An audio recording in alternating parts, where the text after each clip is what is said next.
Hello everyone, तो चलिए start करते हैं आज का नया टॉपिक जिसका नाम है स्टेट ऑफ सिस्टम।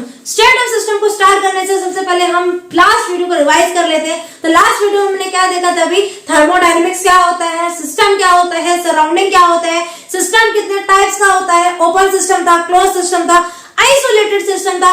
उसके बाद हमने क्या पढ़ा था बच्चों? उसके बाद पढ़ा था extensive property and intensive property. अगर अभी तक आपने वीडियो नहीं देखी है तो ऊपर जाके बटन क्लिक कीजिए और वहां पे आपको वीडियो मिल जाएगी। तो चलिए प्रोसीड करते हैं। प्रोसीड करने से पहले फटाफट से आप लोग कॉपी निकाल लीजिए, पेन निकाल लीजिए, क्योंकि नोट्स बनाना जरूरी है। तो चलिए हम स्टार्ट करते हैं अभी आज का नया टॉपिक जिसका नाम है स्टेट ऑफ सिस्टम। क्या है बच्चों इसका नाम?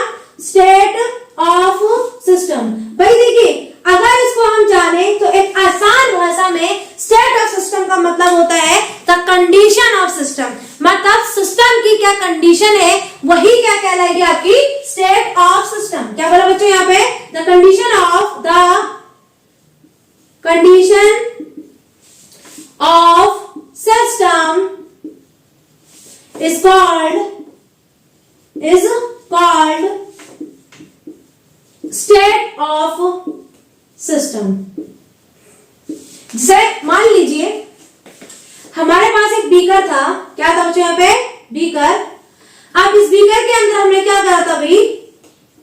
एक गैस फिल कर ली। ठीक, अब ये क्या है? आपका सिस्टम है। क्या भी आपका ये सिस्टम। अब बाकी का जो रिमेनिंग पार्ट है वो क्या आपका सराउंडिंग है।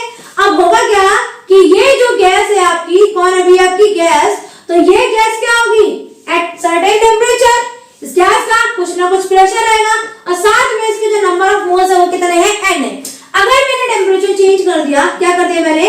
टेम्परेचर चेंज कर दिया, तो टेम्परेचर चेंज करने से क्या होगा भाई? यहाँ पे जो सिस्टम की कंडीशन है, जो सिस्टम की स्टेट है, वो क्या हो जाएगी? आपकी चेंज हो जाएगी। यानी कि पहले प्रेशर कुछ और था, टेम्परेचर कुछ और था, नंबर ऑफ मोल्स कुछ और थे। तो जैसे ही हमने चेंज किया तो सिस्टम की जो कंडीशंस थी, सिस्टम की जो स्टेट थी, वो भी क्या हो गई? आपकी चेंज हो गई। तो समझ आया आपको भी स्टेट ऑफ सिस्टम मतलब? The condition of the system is called state of system.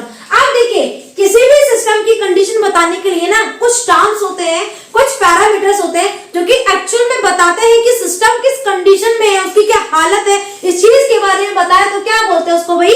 हम नॉर्मली जानेंगे, जिसको हम बोलते हैं अभी स्टेट वेरिएबल या फिर स्टेट फंक्शन। क्या बोलेंगे बच्चों उसको? स्टेट वेरिएबल या फिर स्टेट फंक्शन या फिर स्टेट फंक्शन। यानी कि सिंपल सा सिस्टम की हालत बताने वाले लोग, सिस्टम की हालत बताने वाले लोगों को हम क्या बोलते हैं अभी? स्टेट फंक्शन या फिर स्टेट वेरिएबल। तो क्या बोला यहाँ पे भी? लिख लीजिए यहाँ पे क्या है आपका? यहाँ पे अगर इसको हम डिफाइन करें तो कैसे बोलेंगे? The parameters that tells about the condition of system। क्या बोला बच्चे यहाँ पे? Condition of system is called state variable या फिर स्टेट फंक्शन। यानी कि सिंपल सी भाषा में सिस्टम की कंडीशन बताने वाले पैरामीटर्स को हम क्या बोलेंगे भी? स्टेट वेरिएबल या फिर स्टेट फंक्शन। जैसे एग्जांपल में अगर हम बात करें प्रेशर, कौन भी आपका प्रेशर क्या करता है? अभी प्रेशर चेंज किया तो सिस्टम की कंडीशन चेंज हो जाएगी। टेम्परेचर, क्या बोला है हमें? टेम्परेचर चेंज किया तो आपका सिस्टम है उसकी कंडीशन चेंज हो जाएगी। उसके अलावा भी आपका वॉल्यूम है, वॉल्यूम के अलावा आपका यहाँ पे हो सकता है एंथैल्पी। क्या हो सकता है बच्चों यहाँ पे? एंथैल्पी। उसके अलावा आपके पास में एंट्रोपी के अलावा आपके पास में गैस फ्री एनर्जी। भाई काफी बच्चे सोच रहे होंगे भाई एंथैल्पी, एंट्रोपी और ये गैस फ्री एनर्जी कहाँ से आ गया? भाई ये तो बहुत नया टर्म है, ये तो हमने कभी सुना ही नहीं है। तो थोड़ा सा वेट कीजिए, थोड़ा सा यहाँ पे सब्र रखिए। आगे चलते हुए हम एंथैल्पी, एंट्रोपी, गैस एनर्जी, आपको सारी चीजें क्लियर क्लियर हो जाएंगी।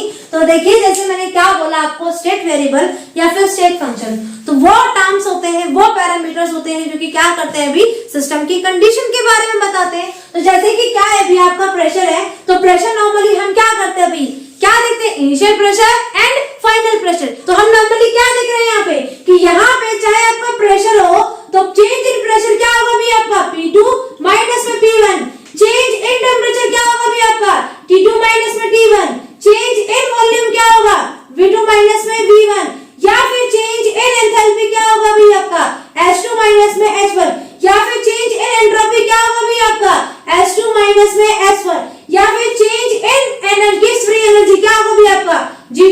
में जीवन। यानी कि ये सारी की सारी कंडीशंस, ये सारे के सारे पैरामीटर्स क्या कर रहे हैं, सिर्फ और सिर्फ इनिशियल एंड फाइनल कंडीशन पे डिपेंड है। किस पे भी आता, इनिशियल एंड फाइनल कंडीशन पे।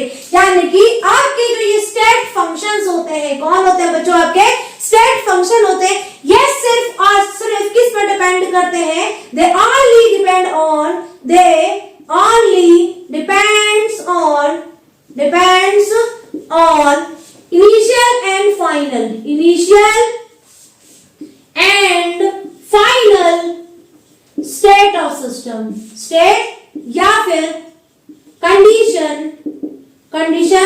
of system। भाई इनका रद्दी भर भी फर्क नहीं पड़ता कि प्रोसेस किस तरीके से हुआ, इनका फर्क पड़ता है भाई इनिशियल कितना था, फाइनल कितना था, दैट इज कॉल्ड आपका स्टेट फंक्शन। तो ये क्या होते हैं, आपके पाथ इंडिपेंडेंट होते हैं। क्या होता है बच्चों, ये आपके पाथ इंडिपेंडेंट होते हैं।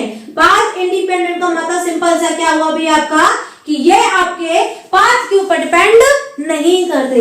जैसे कि एक ग्राफ ले लेते हैं हम, ये था आपके पास में एक ग्राफ P वर्सेस V का, किसका था भी आपका, P वर्सेस V का। तो एट कांस्टेंट टेम्परेचर क्या होता है, आपका जो ग्राफ होता है वो कहां जाता है भाई, इस तरीके से जाता है। जब ग्राफ क्या जा रहा है, इस तरीके से जाएगा। तो हम क्या देख रहे हैं अभी, ये आपका प्रेशर इनिशियली P1 मान लेते हैं, इसको हम क्या मानते हैं भाई, P1, और ये वाला जो आपको पॉइंट था माना था P2। तो यहाँ पे जो आपका चेंज इन प्रेशर आया है वो कितना है अभी आपका, P2 माइनस में P1। यानी कि यहाँ पे क्या अभी आपका इनिशियल माइनस में final, that is about the क्या, स्टेट फंक्शन। और ये क्या कर रहा है अभी, सिस्टम की स्टेट बता रहा है। क्या बता रहा है अभी, सिस्टम की स्टेट, यानी कि सिस्टम किस कंडीशन में, उसका प्रेशर कितना है ये बता रहा है। तो इसी को हम क्या बोलेंगे भी, स्टेट फंक्शन बोलेंगे। तो क्लियर हुआ बच्चों, स्टेट और सिस्टम क्या होता है, स्टेट वेरिएबल क्या होता है, और लास्ट आपका तभी स्टेट फंक्शन। तो बेसिकली ये आपके कुछ बेसिक टर्म्स है जो कि आपको पता होने चाहिए। तो ये टर्म्स आपको क्लियर हो चुके होंगे, तो फटाफट से इसको कॉपी में लिख लीजिए। तो चलिए आगे प्रोसीड करते हैं। अभी मैंने आपको क्या बताया, अभी प्रेशर है, टेम्परेचर है, वॉल्यूम है, एंथैल्पी है, एंट्रोपी है, किस फ्री एनर्जी, सारे के सारे किस में आते हैं, अभी आपके स्टेट फंक्शन में आते हैं। अब ये आपके स्टेट फंक्शन में आते हैं। तो अब इसके बाद हम पढ़ेंगे यहाँ पे थर्मोडायनामिक प्रोसेस के बारे में। आपने कुछ बेसिक टर्म्स देख लिए, सिस्टम पढ़ लिया, सराउंडिंग पढ़ लिया, उसके अलावा टाइप्स ऑफ सिस्टम पढ़ लिया, मैक्रोस्कोपिक प्रॉपर्टी क्या होती है, इंटेंसिव प्रॉपर्टी क्या होती है, स्टेट ऑफ सिस्टम क्या होता है, स्टेट फंक्शन या फिर स्टेट वेरिएबल क्या होता है, इन सब चीजों के बारे में हमने पढ़ लिया। एक और चीज यहाँ पे गौर देना, आपका कि जितना भी टर्म्स मैंने आपको बताए, सारे के सारे टर्म्स क्या थे भी आपके, ये पाथ इंडिपेंडेंट थे, इनिशियल और फाइनल पर डिपेंड करते हैं। लेकिन यहाँ पे आपके दो नए पैरामीटर्स होते हैं जिनको हम बोलते हैं heat and work. Heat and work आपके पाथ डिपेंडेंट होते हैं। क्या होता है बच्चों, पाथ डिपेंडेंट, मतलब वो आपके स्टेट फंक्शन में नहीं आते। आपका क्या बोला भी, हीट बोला, एंड लास्ट क्या था भी आपका, वर्क था। ये दोनों के दोनों पाथ फंक्शन कहलाते हैं। क्या कहलाते हैं बच्चों, ये आपके दोनों के दोनों पाथ फंक्शन, मतलब इनको फर्क पड़ता है भी कि प्रोसेस किस तरीके से हो रहा है। पर इनिशियल फाइनल तो छोड़ो, अब इनिशियल से फाइनल तक आया तो कैसे आया, इस चीज के ऊपर क्या होता है भाई, हीट एंड वर्क दोनों डिपेंड करते हैं। इसीलिए आपके स्टेट फंक्शन ना कहला के क्या कहलाते भी, आपके पाथ फंक्शन कहलाते हैं। क्योंकि क्या होता है भी आपका, यहाँ पे अगर आप हीट या फिर वर्क चेंज करोगे तो अलग अलग डायरेक्शन में इनकी वैल्यू भी क्या आएगी, अलग अलग आएगी। यानी कि मान लिया हमारे पास दोबारा से ग्राफ देख लेते हैं। तो ग्राफ क्या भी आपका, P वर्सेस V, आपका क्या भी आपका P वर्सेस V का ग्राफ है। अगर ये पॉइंट था तो यहाँ से यहाँ तक आने में इसका पॉइंट ये हो गया। अब क्या बोला मैंने, जब आपका ये प्रेशर P1 था, क्या था भी आपका ये प्रेशर P1 और ये हो गया आपका प्रेशर P2। अगर मैं यही P1 प्रेशर P2 तक लाऊं, अब वो भी अलग डायरेक्शन में, थोड़ा इसको अलग पाथ की तरह से लेके आए, तो क्या होगा भाई आपका, जो यहाँ पे जो वैल्यू आएगी वो वैल्यू क्या होगी भाई आपकी, सेम नहीं होगी। क्योंकि ये दोनों की दोनों वैल्यू क्या होती है भाई, पाथ फंक्शन होती है। अगर आपने इस डायरेक्शन में वर्क डन किया है तो उसकी वैल्यू कुछ और होगी, इस डायरेक्शन में वर्क किया है तो उसकी वैल्यू कुछ और होगी। यानी कि ये क्या होते हैं, आपके पाथ डिपेंडेंट होते हैं। इनको फर्क पड़ता है कि इनिशियल और फाइनल और साथ में आपका जो प्रोसेस हुआ है वो किस तरीके से हुआ है। तो आई होप आपको ये क्लियर हो गया होगा। तो चलिए हम अब नेक्स्ट टॉपिक पर प्रोसीड करते हैं। तो फटाफट से इसको एक बार लिख लीजिए। हमारा जो नया टॉपिक है वो टॉपिक है हमारे पास में थर्मोडायनामिक प्रोसेस। तो फटाफट से भी लिख लीजिए बच्चों। क्या बोला मैंने यहाँ पे आपको, आपका जो तीसरा प्रोसेस आएगा वो क्या आएगा, थर्मोडायनामिक प्रोसेस। क्या बोला बच्चों, थर्मोडायनामिक प्रोसेस, डायनामिक प्रोसेसेस। अब देखिए यहाँ पे थर्मोडायनामिक प्रोसेसेस की बात करेंगे तो बेसिकली ये होते हैं आपके 6 टाइप के। कितने टाइप के भी, 6 टाइप के। देखिए सबसे पहले आपके पास इसमें आएगा आइसोथर्मल प्रोसेस। क्या आएगा बच्चों, आइसोथर्मल प्रोसेस। दूसरा आपके पास में आएगा आइसोबारिक प्रोसेस, आइसोबारिक प्रोसेस। तीसरा यहाँ पे आएगा आइसोक्रोरिक प्रोसेस, आइसोक्रोरिक प्रोसेस। चौथा आपके पास में आएगा यहाँ पे adiabatic process, adiabatic process. And then next आपके पास में आएगा यहाँ पे साइक्लिक प्रोसेस, साइक्लिक प्रोसेस। फिर 6 आपका आएगा यहाँ पे reversible process, reversible process. Sorry 6 नहीं 7 आपके लास्ट आपके पास में आएगा इरिवर्सिबल प्रोसेस। क्या आएगा बच्चों, इरिवर्सिबल प्रोसेस। तो बेसिकली आपको कितने प्रोसेस पढ़ने हैं अभी, 7 प्रोसेस। पहला क्या है, आइसोथर्मल। दूसरा क्या है, आइसोबारिक। तीसरा क्या है, आइसोकोरिक या आइसोचोरिक। उसके बाद क्या आएगा अभी आपका एडियाबैटिक। एडियाबैटिक के बाद क्या आएगा अभी आपका साइक्लिक, रिवर्सिबल एंड इरिवर्सिबल।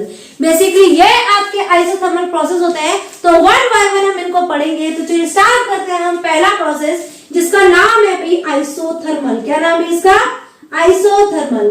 भाई ऐसा प्रोसेस, भाई नाम से समझ गए होंगे आप यहाँ पे, क्या नाम है इसका, आइसोथर्मल। तो एक ऐसा प्रोसेस जो कि कांस्टेंट टेम्परेचर पे होता है। क्या बोला भी, जो कि कांस्टेंट टेम्परेचर पे, उसको हम क्या बोलेंगे, आइसोथर्मल प्रोसेस कहेंगे। अभी आइसो का मतलब क्या होता है अभी आपका, सेम है यहाँ पे आपके पास में कांस्टेंट वैल्यू है। क्या भी आपकी वैल्यू कांस्टेंट है। और थर्मल मतलब क्या है यहाँ पे आपका, टेम्परेचर है। यानी कि एट कांस्टेंट टेम्परेचर पे जो प्रोसेस होगा उस प्रोसेस को हम क्या बोलेंगे, आइसोथर्मल। जैसे हमने बॉयल्स लॉ देखा था आपने पिछले चैप्टर में, क्या था भी आपका बॉयल्स लॉ। बॉयल्स लॉ क्या कहते हैं, at constant temperature, constant temperature जो आपका P होता है is inversely proportional to V। यानी कि क्या होता है, pressure is inversely proportional to volume है। और इसका ग्राफ कैसा होता है, आपका ग्राफ कुछ इस तरीके से, ये प्रेशर था, ये आपका वॉल्यूम था, और ग्राफ क्या था, इस तरीके से आता था। यानी कि ये जो आपका ग्राफ है वो किसका भी आपका एट कांस्टेंट प्रेशर पे है। तो ये किस चीज का ग्राफ है, आइसोथर्मल ग्राफ है। क्या भी आपका ये आइसोथर्मल प्रोसेस का ग्राफ, आइसोथर्मल प्रोसेस का ग्राफ है। तो समझ आया बच्चों, आइसोथर्मल प्रोसेस का मतलब क्या, कांस्टेंट टेम्परेचर पे जो प्रोसेस होगा इज कॉल्ड आइसोथर्मल प्रोसेस। अब देखिए नेक्स्ट देखते हैं अपना आइसोबारिक प्रोसेस। किसकी बात करेंगे भी, आइसोबारिक। तो अगर हम बात करें यहाँ पे दूसरा आपके पास में आइसोबारिक, किसकी बात करेंगे भी, आइसोबारिक। तो आइसोबारिक प्रोसेस, आइसोबारिक प्रोसेस भाई वो प्रोसेस होता है जो कि एट कांस्टेंट प्रेशर पे होता है। क्या बोला बच्चों, जब आपका प्रेशर, क्या बोला यहाँ पे, प्रेशर कांस्टेंट हो जाए। क्या हो जाए बच्चों, कांस्टेंट हो जाए। तो उस कंडीशन पे जो आपका प्रोसेस होगा इज कॉल्ड आइसोबारिक प्रोसेस। जैसे ग्राफ की बात करें तो ग्राफ कैसा बनेगा भी आपका, P वर्सेस V का ही देखते हैं हम यहाँ पे। तो ये था भी आपका प्रेशर, ये था भी आपका वॉल्यूम। यहाँ पे क्या कांस्टेंट है भी आपका प्रेशर। प्रेशर कांस्टेंट होगा तो कैसा आएगा ग्राफ भी आपका, कुछ इस तरीके से आएगा। यानी कि ये जो आपका प्रोसेस हो रहा है ये क्या है भी आपका आइसोबारिक प्रोसेस है। कैसा प्रोसेस है बच्चों, आपका आइसोबारिक प्रोसेस है। अब बात करेंगे भाई तीसरा, दैट इज आइसोकोरिक। कोरिक क्या मतलब, आइसोकोरिक। ठीक, तो चलिए स्टार्ट करते हैं भी। नेक्स्ट आपका कौन आ रहा है अभी, आइसोकोरिक आ रहा है। क्या है आपका, आइसोकोरिक प्रोसेस। भाई आइसोकोरिक का मतलब सिंपल सा, कोरिक मतलब क्या है, वॉल्यूम है। यानी कि ऐसा प्रोसेस जो कि कांस्टेंट वॉल्यूम पर हो। क्या बोला बच्चों, ऐसा प्रोसेस जो कि कांस्टेंट वॉल्यूम पर हो उसको हम क्या बोलेंगे, आइसोकोरिक। यानी कि एट कांस्टेंट वॉल्यूम, क्या होगा, एट कांस्टेंट वॉल्यूम पर जो प्रोसेस होगा that is called isochoric process. अगर इसकी ग्राफ की बात करें तो ग्राफ कैसा जाएगा, ये रहा आपका P, ये रहा आपका V। कौन कांस्टेंट है यहाँ पे, वॉल्यूम। इनकी मान पॉइंट था आपका वॉल्यूम का, पर्टिकुलर कंडीशन पे पर्टिकुलर पैरामीटर्स आपका ये वॉल्यूम था। अब ये वॉल्यूम क्या है आपका कांस्टेंट है, चेंज नहीं हो रहा, तो ग्राफ कैसा रहेगा ये आपका इस तरीके से, यानी कि ये जो आपका प्रोसेस होगा इसको हम बोलेंगे आइसोकोरिक प्रोसेस। क्या बोलेंगे बच्चों इसको हम? Isochoric process. तो आई होप आपको ये सारे टर्म्स क्लियर हो गए होंगे, तो फटाफट से इसको लिख लीजिए, फिर हम प्रोसीड करते हैं एडियाबैटिक प्रोसेस पे। तो चलिए लिख लिया आपने, हम चलते हैं एडियाबैटिक प्रोसेस पे। तो एडियाबैटिक प्रोसेस भाई क्या वर्ड समझते हो भाई एडियाबैटिक से? एडियाबैटिक का सिंपल सा मतलब होता है ऐसा प्रोसेस या फिर ऐसी कंडीशन जहां पे ना तो हीट एंटर करती है सिस्टम में और ना तो हीट आपकी बाहर जाती है सिस्टम से। यानी कि सिंपल से क्या होगा, एडियाबैटिक की बात करें, किसकी बात करें अभी? एडियाबैटिक की, एडियाबैटिक प्रोसेस, एडियाबैटिक प्रोसेस जहां पर heat change in heat will be zero. मतलब सिस्टम के अंदर पहले जितनी हीट थी अभी उतनी हीट है, यानी कि सिंपल सी भाषा में at constant heat, at constant heat. इस कंडीशन पे आपका जो प्रोसेस होगा उसको हम क्या बोलेंगे भी? Adiabatic process. जैसे एक बीकर था, ठीक, इसको हमने क्या कर रखा है भाई? थर्मली इंसुलेटेड कर रखा है। क्या कर रखा है? Thermally insulated. जब इसको हम थर्मली इंसुलेटेड कर देंगे तो ना तो हीट वही सिस्टम के अंदर जाएगी और ना ही सिस्टम की हीट सिस्टम से बाहर निकलेगी। जब यहाँ से हीट का ना तो इनफ्लो हो रहा है और ना ही आउटफ्लो हो रहा है, तो उस कंडीशन में जो डेल्टा क्यू होगा वो कितना होगा बच्चों? जीरो होगा। यानी कि जो आपका हीट है वो कितना आएगा? जीरो आएगा, यानी कि कांस्टेंट रहेगा। तो सिंपल से अगर हम बात करें तो यहाँ पर भी अगर हम इसका ग्राफ देखेंगे तो इसका ग्राफ भी क्या जाएगा? ये रहेगा P, ये रहेगा V। तो इसका ग्राफ भी क्या होता है भी आपका? जिस तरीके से आइसोथर्मल जाता है सिंपली वैसे जाता है, बस डिफरेंस क्या होता है? आइसोथर्मल का जो ग्राफ होता है वो थोड़ा इस तरीके से होता है और जो आपका एडियाबैटिक का ग्राफ होता है, किसका होता है भी आपका? एडियाबैटिक प्रोसेस का ग्राफ जो होता है वो थोड़ा शार्प होता है। यानी कि जो ग्राफ आपका शार्प रहेगा वो एडियाबैटिक है और जो थोड़ा ऊपर की तरफ रहेगा वो कौन सा होता है भी आपका? आइसोथर्मल प्रोसेस होता है। कौन सा होता है आपका? Isothermal process. तो ये आपके प्रोसेसेस थे जिनके बारे में हमने डिस्कस किया। अब नेक्स्ट आया आपके पास में कौन? Cyclic process. भाई साइक्लिक वही वर्ड से ही समझ गए होंगे, क्या बोला मैंने? साइक्लिक, है ना।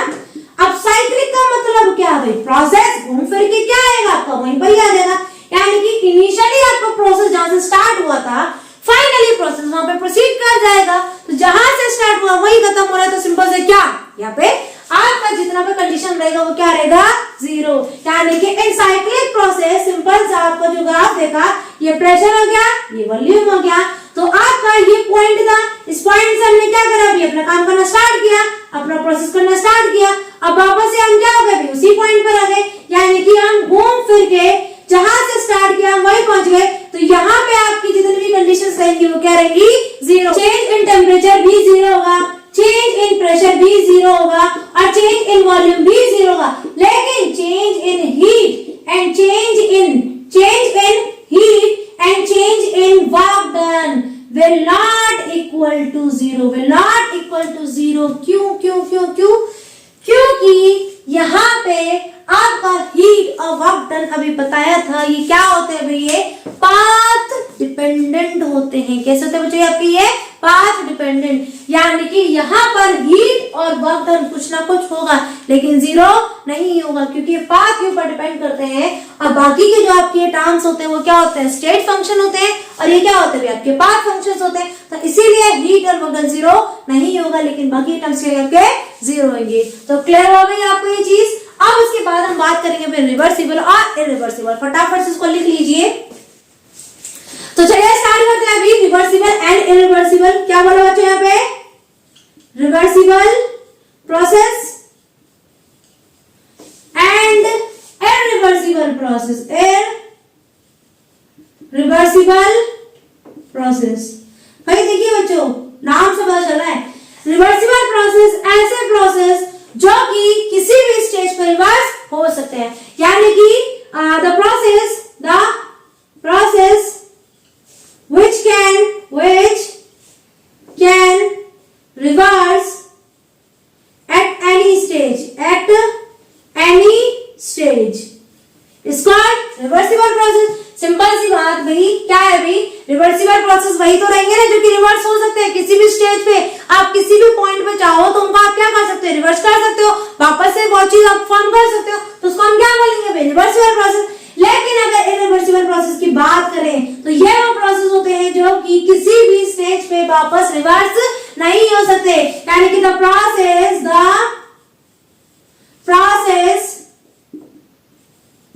which cannot reverse at any stage,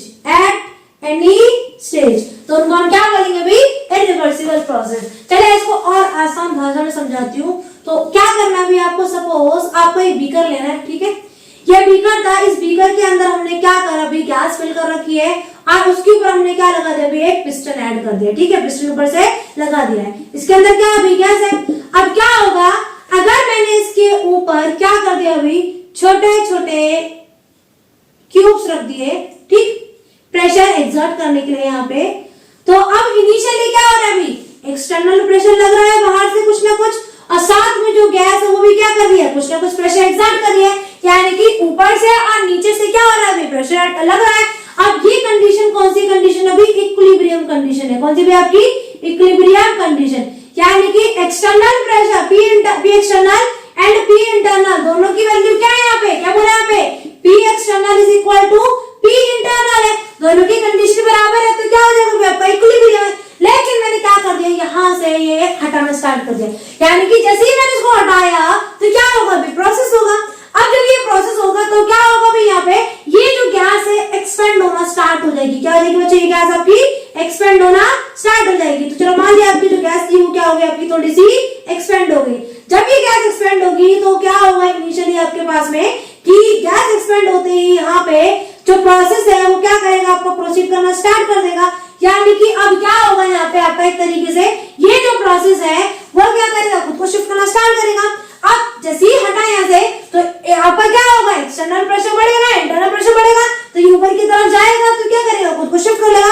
अब वापस से क्या कर लेगा, इक्विलिब्रियम अचीव कर लेगा, क्या कर लेगा, वापस से इक्विलिब्रियम अचीव कर लेगा यहाँ पे। तो जैसे हम क्या करेंगे, धीरे धीरे एक एक क्यूब हटाएंगे, जैसे जैसे क्यूब हटाते जाएंगे तो क्या हो रहा है, यहाँ जो प्रोसेस हो रहा है वो आपका स्लोली हो रहा है, क्या हो रहा है आपका स्लोली, यानी कि एक इनफाइनाइट आपका वे में हो रहा है, यानी कि आपका इनफाइनाइट स्टेप्स में हो रहा है। तो जब भी आपका प्रोसेस इनफाइनाइट स्टेप में हो, जब इनफाइनाइट स्टेप में होगा तो क्या होगा भी, आपका बहुत स्लो होगा। जब बहुत स्लो होगा तो वही चांसेस रहेंगे इक्विलिब्रियम अटेन करने के, क्या रहेंगे भी, इक्विलिब्रियम अटेन करने के, क्या से, ताकि वो रिएक्शन क्या कर सके भी, रिवर्स कर सके, रिएक्शन रिवर्स होगी तभी इक्विलिब्रियम अचीव होगा। तो अब यहाँ पे क्या होगा, अगर मैं इसकी बात करूं तो रिवर्सिबल में क्या होता है आपका, सिंपल सा कि वहां होता है जहां पे इनफाइनाइट, क्या बोला, इनफाइनाइट स्टेप्स होते हैं, क्या होता है भी आपके इनफाइनाइट स्टेप्स होते हैं, तो उसको हम क्या बोलेंगे भी, रिवर्सिबल प्रोसेस। लेकिन अगर इसकी मैंने बात कर दी तो सिंपल से आपको क्या करना भी, बीकर लेना है, बीकर के अंदर क्या करना है भी, आपको गैस फिल करनी है, ऊपर से आपको एक पिस्टन लगाना है, और आपने क्या करा, एक भारी साइज के ऊपर क्यूब रख दिया, बड़ा सा 10 ग्राम का आपने क्या कर दिया भी, क्यूब रख दिया। जैसे ही आप क्या करोगे, इस क्यूब को हटाओगे तो ये क्या होगा भाई, गैस के ऊपर एक्सपेंशन होगा, गैस क्या करेगी, फटाक से क्या करेगी बच्चों, गैस आपकी फटाक से एक्सपेंशन करेगी और क्या करेगी भी, अपना वॉल्यूम को चेंज कर लेगी। यानी कि यहाँ पे जो प्रोसेस हुआ है ये आपका रैपिडली हुआ है, क्या हुआ आपका, बहुत फास्ट हुआ है। जब प्रोसेस आपका फास्ट होगा तो उस कंडीशन में क्या बोला, उस कंडीशन में वापस से रिएक्शन को रिवर्स कर पाना डिफिकल्ट है, यानी कि आपका यहाँ पे रिवर्सिबल रिएक्शन नहीं हो सकती। यानी कि अगर यहाँ पे कहें तो ये क्या होता है आपका, ये होता है डेफिनेट स्टेप में, क्या होता है आपका, ये डेफिनाइट स्टेप में होता है, यानी कि ऐसी रिएक्शन जो कि डेफिनाइट स्टेप में हो, एकदम से हो जाए, हमें पता ही ना चले, तो उस कंडीशन में क्या होता है, इक्विलिब्रियम अचीव कर पाना थोड़ा मुश्किल होता है। तो यहाँ पे क्या होता है भाई, इक्विलिब्रियम अचीव हो सकता है, क्या हो सकता है आपका, equilibrium can be achieved at any stage, लेकिन अगर यहाँ पे बात करें तो यहाँ पे क्या होगा, इक्विलिब्रियम कैन अचीव, कहाँ कब होगा भाई, इक्विलिब्रियम जब पूरा का पूरा स्टेप कंप्लीट हो जाएगा। इक्विलिब्रियम अचीव when कब, when the process is completed, the process as completed, यानी कि जब पूरा का पूरा प्रोसेस कंप्लीट होगा तभी इक्विलिब्रियम होगा। लेकिन यहाँ पे किसी भी स्टेप में आपका इक्विलिब्रियम हो सकता है, क्योंकि क्या होगा, एक क्यूब हटाया तो एक्सपेंड होगा, थोड़ा सा एक्सपेंड हुआ, अब वापस से एक और हटाया, जैसे हम इसको हटाएंगे फिर एक्सपेंड होगा, तो थोड़ा थोड़ा आपका जब एक्सपेंड होगा तो उस कंडीशन में रिएक्शन के रिवर्स होने के चांस होते हैं, और रिवर्स होगा तो वापस से क्या हो सकता है, इक्विलिब्रियम में आ सकता है आपका। तो सिंपल सा ऐसे प्रोसेस जो कि रिवर्स हो सकता है किसी भी स्टेज पर, उनको बोलते हैं रिवर्सिबल प्रोसेस। ऐसे प्रोसेस जो कि रिवर्स नहीं हो सकते किसी भी स्टेज में क्या बोलेंगे, इरिवर्सिबल प्रोसेस। रिवर्सिबल में क्या होता है, आपका इनफाइनाइट स्टेप्स होते हैं जो कि आराम से इक्विलिब्रियम अचीव कर सकते हैं, और इरिवर्सिबल क्या होता है, आपके डेफिनेट स्टेप्स होते हैं। बात करें यहाँ पे तो इक्विलिब्रियम किसी भी स्टेज पे अटेन किया जा सकता है, लेकिन यहाँ पे आपका इक्विलिब्रियम तभी होगा जब आपकी रिएक्शन पूरी कंप्लीट होगी। अब देखिए यहाँ पे अगर हम बात करें फोर्थ पॉइंट की, तो आपका जो रिवर्सिबल प्रोसेस होता है ये स्लो प्रोसेस होता है। कैसा होता है आपका, ये स्लो प्रोसेस। भाई स्लो होगा तभी तो चीज अचीव हो पाएंगे, तभी तो इक्विलिब्रियम वापस आ पाएगा। अब इरिवर्सिबल की बात करें तो ये रैपिड प्रोसेस होता है। कैसा होता है आपका, रैपिड प्रोसेस। अभी बताया था ना, एकदम से क्या किया आपने, टेलीग्राफ क्यूब काटा है, जैसे आप हटाओगे तो गैस क्या करेगी, फटाक से अपना एक्सपेंशन करेगी, अब वापस से इक्विलिब्रियम अचीव कर देगी by completion of the process. अब यहाँ पे बात करें तो जो रिवर्सिबल प्रोसेस होते हैं, क्या होते हैं आपके रिवर्सिबल प्रोसेस, ये इमेजिनरी प्रोसेस होते हैं। कैसे होता है बच्चे, आपके इमेजिनरी प्रोसेस, यानी कि आपकी प्रैक्टिकल लाइफ में इतना प्रोसेस देखने को मिलता ही नहीं है। लेकिन अगर हम बात करें यहाँ पे अपना इरिवर्सिबल की, तो इरिवर्सिबल प्रोसेस क्या होते हैं, आपके प्रैक्टिकल प्रोसेस होते हैं। क्या होते हैं आपके प्रैक्टिकल लाइफ प्रोसेस होते हैं। जैसे कि अगर हम बात करें जितने भी आपके नेचुरल फिनोमेना होते हैं, क्या होते हैं आपके नेचुरल फिनोमेना, ये सारे के सारे किसके अंदर आते हैं, आपके इरिवर्सिबल प्रोसेस। ठीक, समझ आया आपको भाई रिवर्सिबल प्रोसेस क्या होता है, इरिवर्सिबल क्या होता है। तो सिंपल सी भाषा में रिवर्सिबल रिवर्स, इरिवर्सिबल रिवर्स नहीं हो सकता। ये आपका इक्विलिब्रियम अचीव कर सकता है, ये अचीव तब करेगा जब क्या होगा, इसका पूरा का पूरा प्रोसेस कंप्लीट हो जाएगा। ये स्लो होता है, ये आपका फास्ट होता है। इसके लिए इनफाइनाइट स्टेप्स चाहिए, इसके लिए फाइनाइट स्टेप्स चाहिए होते हैं। ये क्या होता है अभी आपका इमेजिनरी प्रोसेस है, ये क्या है आपका प्रैक्टिकल लाइफ प्रोसेस है। आप जितने भी नेचुरल फिनोमेना देखते हो, जितने भी आसपास आपकी जितनी भी घटना घटती है, वो क्या होती है, आपकी इरिवर्सिबल होती है, उनको हम रिवर्स नहीं कर सकते। लेकिन ये जो प्रोसेस होते हैं आपके क्या होते हैं, सारे इमेजिनरी प्रोसेस होते हैं। तो बच्चों आज की वीडियो हम ये खत्म करते हैं, तो फटाफट से हम रिवाइज कर लेते हैं कि हमने आज क्या क्या पढ़ा। आज हमने पढ़ा बच्चों सबसे पहले स्टेट ऑफ सिस्टम, दूसरा पढ़ा हमने state function, state variable, and तीसरा हमने पढ़ा यहाँ पे अपना टाइप्स ऑफ प्रोसेसेस, जिसके अंदर सबसे पहले देखा था आइसोथर्मल, दूसरा आइसोबारिक, फिर आइसोकोरिक, उसके बाद हमने देखा भी एडियाबैटिक, देन हमने देखा भी साइक्लिक, एंड लास्ट हमने देखा रिवर्सिबल एंड इरिवर्सिबल। तो आई होप आपको ये वीडियो क्लियर हो गई होगी। तो फटाफट से इसको कॉपी में लिख लीजिए, और आज के लिए इतना ही रखते हैं। Tata bye bye.